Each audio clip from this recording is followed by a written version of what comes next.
I don't even want to edit this. I just want to play more Pokemon.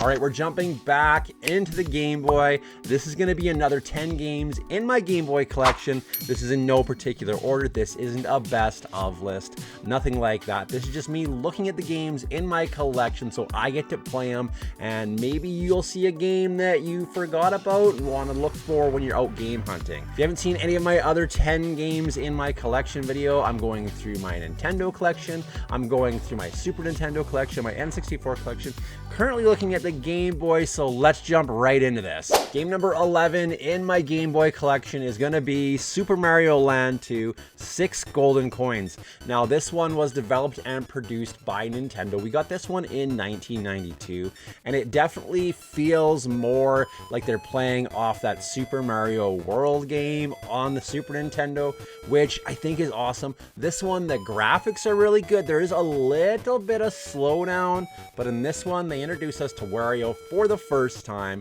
who eventually became a staple in the series. So for that reason alone, this game is pretty cool. Now this one is supposed to take place right after Super Mario Land. Well, we're away with Mario in Saros Land trying to save Daisy, a jealous childhood acquaintance named Wario, apparently puts an evil spell on Mario's private island. Because apparently Mario has a private island, a plumber with a private island. Okay, that sounds good. Wario apparently brainwashes everyone that lives there into thinking that he's the good guy, and he does this because all he wants is his own place. So in this one, we're trying to find 6 golden coins, basically just so Mario can re-enter his castle and confront Wario. Now, I never had this one as a kid. I didn't get to play this one until just recently. It always looked cool. I always liked the graphics of it when I looked at it on the Game Boy and saw advertisements for it.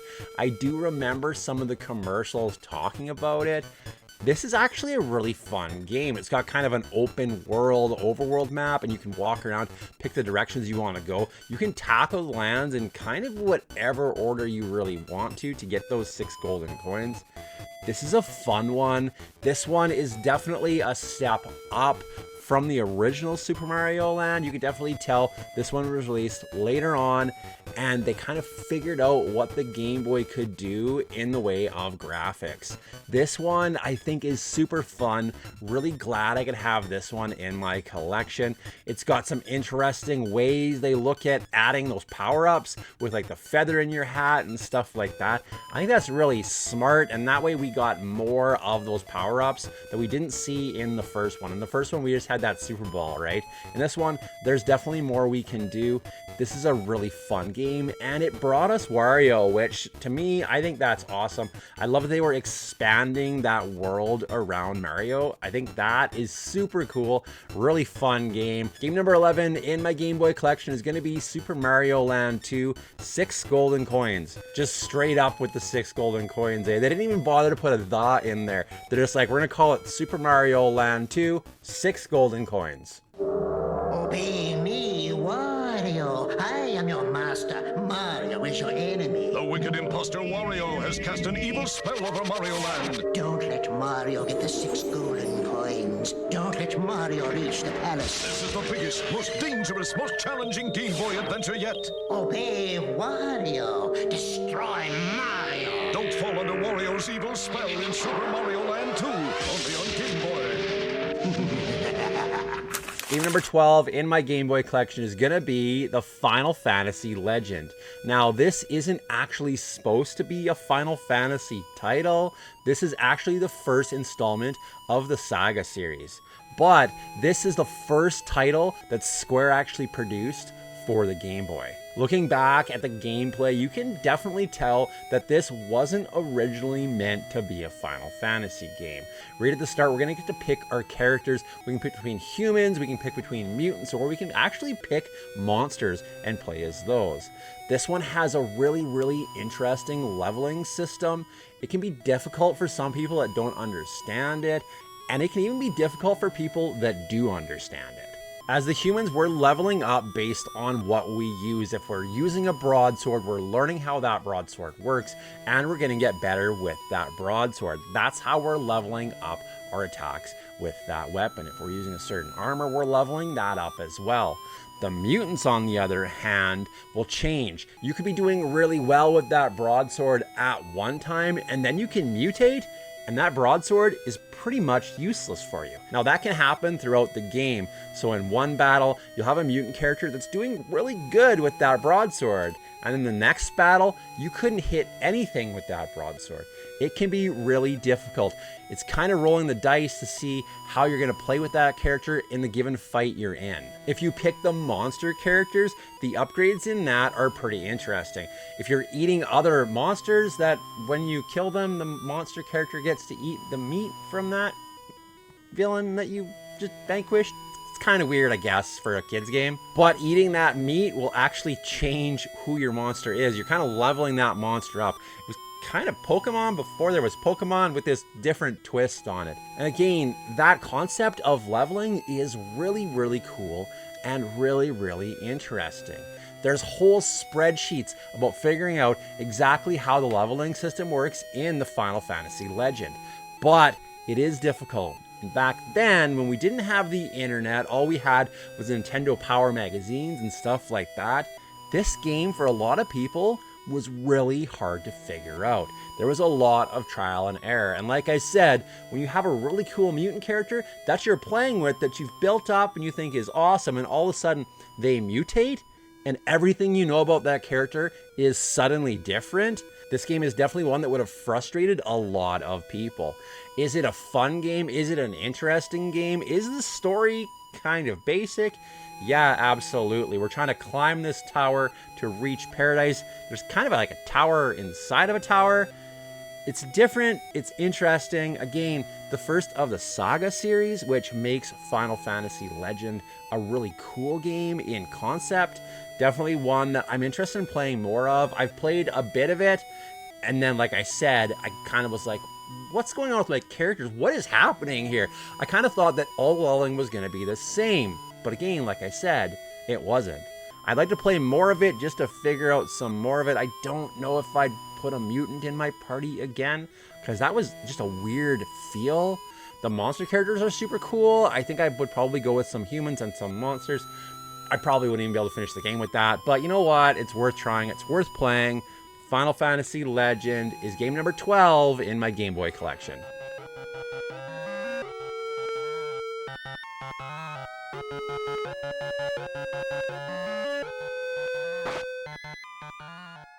Game number 13 in my Game Boy collection is a Game Boy version of a game that I really liked as a kid on the Nintendo. It's gonna be Bubble Bobble, the first Bubble Bobble on the Game Boy. Now, while Bubble Bobble on the Nintendo I think is awesome, this one is a lot more difficult. It like zooms in. We don't see that full screen, the full level. I don't get to see the whole thing. So in this one, we're kind of running around doing exactly the same thing we're doing in the Nintendo version, just without being able to see where all the enemies are on the screen. Like I said, it's super zoomed in, it's super tight. I understand why they kind of needed to do that, because that screen on the Game Boy was so small. Is it as good as the one on Nintendo? In my opinion, I would play the Nintendo version with a friend anytime. This one is fun, it is interesting. Like I said, it's zoomed in really weird. I wish I could just see more of the level, I guess. I don't know if I need to zoom in that much.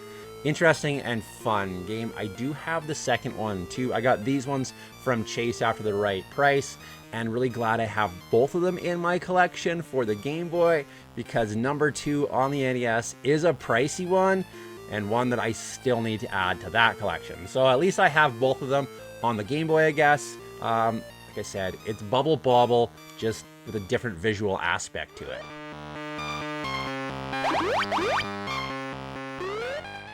Game number 14 in my Game Boy collection is one that I know Jay over at Square Pegs really likes. It's going to be Motocross Maniacs. This one is definitely Excite Bike driven. It feels like it's got an Excite Bike feel to it. I am a dirt biker. I have motocrossed in real life. I have played these games growing up while I was riding a dirt bike on a track, and this one is a fun one. This is brought to us by Ultra. So again, Konami, and I really like this one. Jay really enjoys it. This one looks like, yeah, you can play head to head on this one. That would be, I think, a lot of fun. We're kind of racing and we're trying to get those times. We want to get the best time in that track.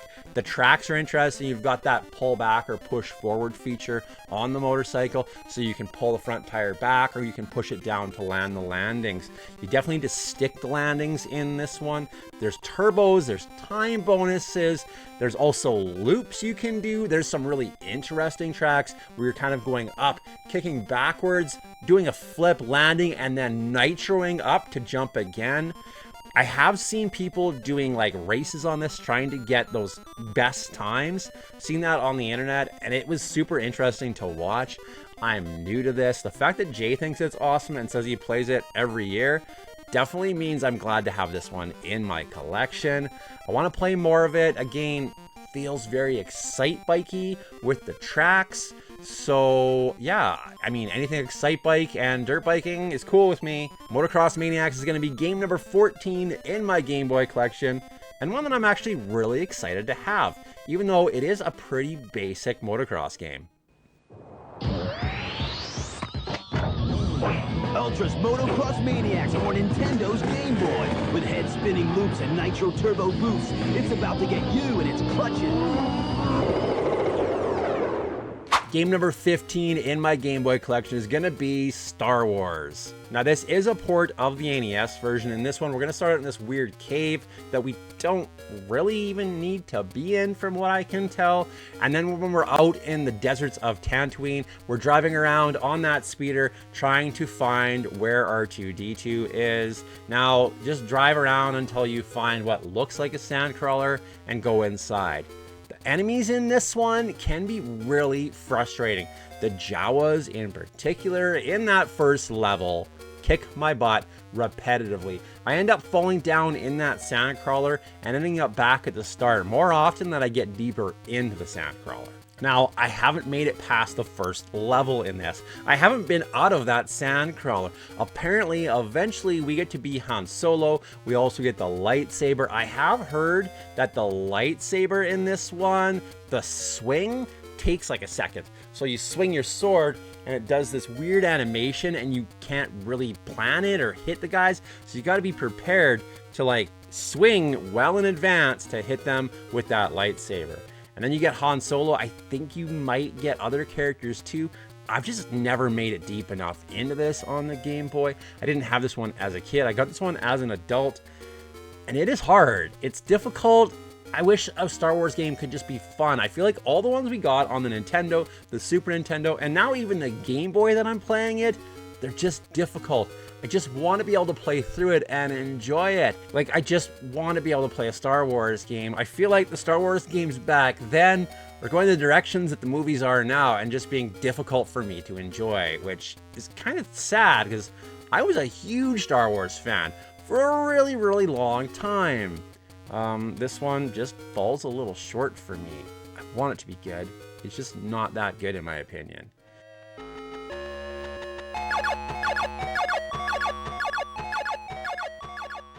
Game number 16 in my Game Boy collection is going to be Bart Simpson's Escape from Camp Deadly. Now, again, another one like that Star Wars game where we had all these games based off those Simpson cartoons, and I always wanted them to be good. If we looked at the Nintendo games that we got with the Simpsons title on it, none of them are really that good. That first one with the Space Mutants is extremely difficult. And then when I get to this one and I'm trying to escape from Camp Deadly, there's a point in like the first level that I don't even know what I'm doing. I'm up in this treehouse. I can't seem to hit the guy. I guess I need to play more of it.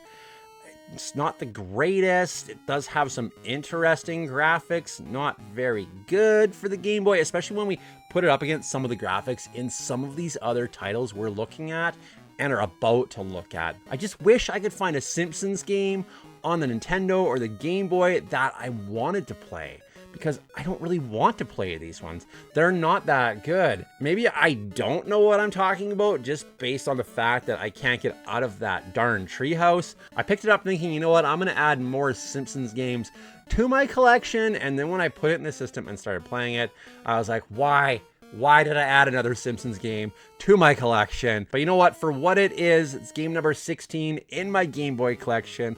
Bart Simpson, Escape from Camp Deadly. It can escape out of here for right now, in my opinion. All right, those last two might have been a little rough on the Game Boy, in my opinion, but we're gonna move into one that I think is a lot of fun, a really great game on the Game Boy, and it's gonna be game number 17 in my Game Boy collection, Gargoyle's Quest. Now, I've talked about the Gargoyle's Quest games and the fact that I think it is such a great idea that they took one of the villains from the Ghouls and Ghosts, Ghosts and Goblins series and gave him his own series of games. In this one, we're gonna play as Firebrand, and we are trying to save the kingdom. There was an army that attacked at one point years and years and years ago, and now this strange army is attacking again and trying to take over this demon realm or the beast realm or whatever realm we live in.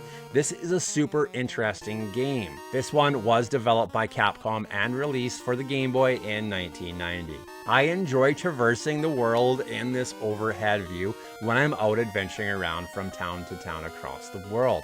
I also like that when I end up in the platforming levels, they're kind of fun. I think it's a really interesting way to do it. I know we'd seen this in lots of other games, Legend of Zelda 2, Adventure of Link. We saw it like that in those games. This one is just done really well. I really enjoy this. Some of the monsters they throw at you when you're in those platforming levels are just different versions of the monsters we faced already, and they can be a lot of fun. There's also a boss at the end of some of these. Really, it's just a great game. I love that I get to play as Firebrand.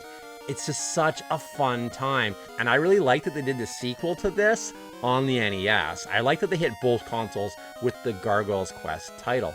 We also had Demon's Crest on the Super Nintendo, which is still Firebrand, but I'm not certain if it's like a direct sequel or how that one really lands. It's a cool looking game. It's a fun game. I would like to see more Firebrand games come out. Bring me out a Firebrand game on the Switch. Switch 2, that's what I want to see. I will buy a Switch 2 if I get a Gargoyle's Quest sequel.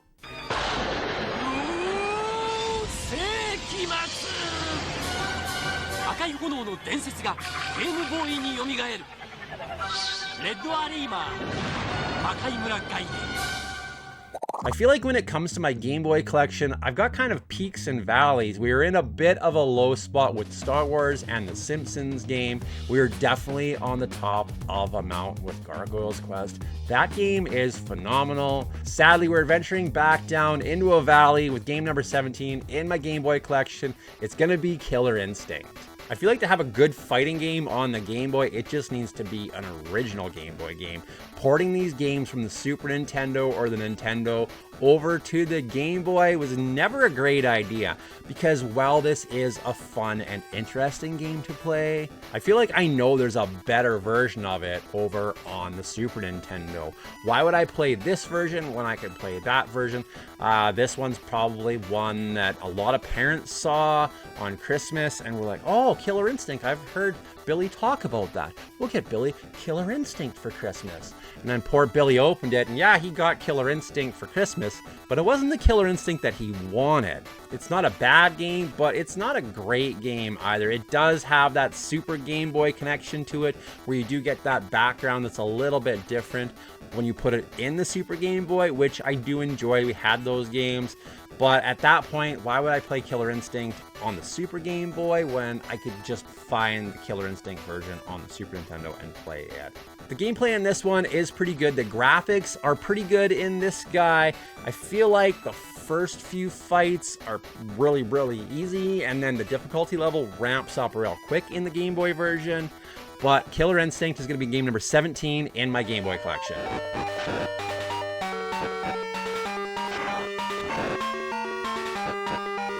All right, game number 19 in my Game Boy collection comes from a series of games that basically revitalized the sales of the Game Boy when this series came out. If you haven't seen my Launch to Legacy video where I talk about the Game Boy's history, definitely check it out. It's a short, condensed version of the history of the development of the Game Boy, right until they came out with that Game Boy Color, and I talk about this one in it. Game number 19 is one that I'd never played before I picked it up at Arkansas Retro Fest. It's gonna be Pokémon Red. I'd never played a Pokemon game until I picked this one up. I'd always heard great things about it. It's kind of an RPG, it's a really fun game. You definitely need to check out the Game Boy Pokemon games. And I never had. When Pokemon came out, I was just at that age where I was still watching cartoons and interested in cartoons, but I was the age where motocross was starting, dirt biking was starting. I was interested in girls and stuff like that, and I was too cool for Pokemon. If I could go back to that moment, I would shake myself and tell myself, you need to pay attention to this because this is gonna be huge. If I could go back and make myself play a Pokemon game on the Game Boy, when they first came out, I 1000% would, because this game is highly addictive. Right when I put this one in the system and started playing it, I was interested in it. Now, I've been playing it on the Super Game Boy. I've also been playing it on my modded Game Boy Advanced. So I've got a little bit of time in it while sitting in front of a TV and while sitting in a vehicle waiting for stuff to happen at work, playing it on that Game Boy Advance. And you know what?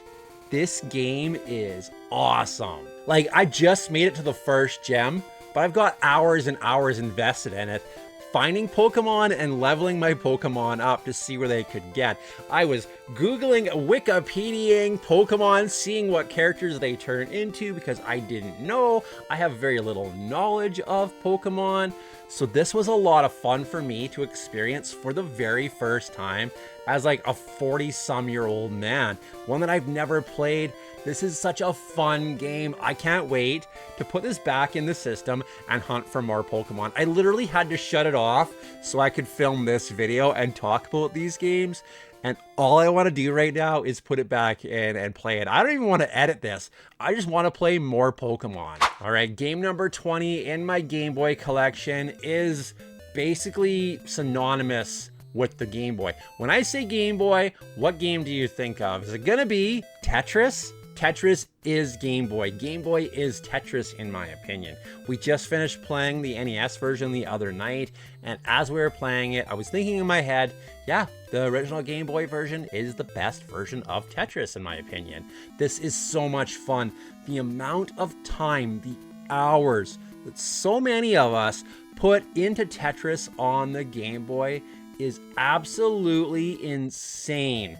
Car trips, road trips, playing Tetris, the connector cable, playing with a friend. Oh, Tetris is such a great game. And Tetris is definitely a cornerstone for a Game Boy collection. So I'm so excited and so glad that I have Tetris in my Game Boy collection. I'm so glad that they decided to market this one and release it with the Game Boy when it first came out. The cultural impact because of that is totally insane. This is one that everyone always thinks of and everyone's always going to remember when they think of the Game Boy. Game number 20 in my Game Boy collection is going to be Tetris.